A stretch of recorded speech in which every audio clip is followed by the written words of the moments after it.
नाज़रीन, इस वक्त एक बड़ी खबर सामने आ रही है। जम्मू कश्मीर के गवर्नर सत्यपाल मलिक का अहम बयान। दिल्ली ने भी जम्मू कश्मीर के साथ इंसाफ नहीं किया।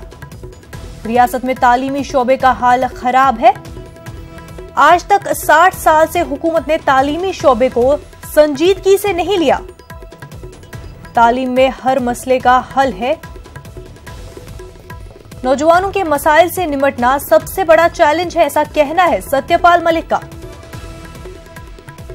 नाज़रीन, आपको बता दें कि जम्मू कश्मीर के गवर्नर सत्यपाल मलिक का एक अहम बयान सामने आया है। उन्होंने कहा है कि दिल्ली ने भी जम्मू कश्मीर के साथ इंसाफ नहीं किया है।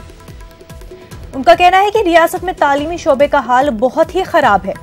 आज तक 60 साल से हुकूमत ने तालीमी शोबे को संजीदगी से नहीं लिया है।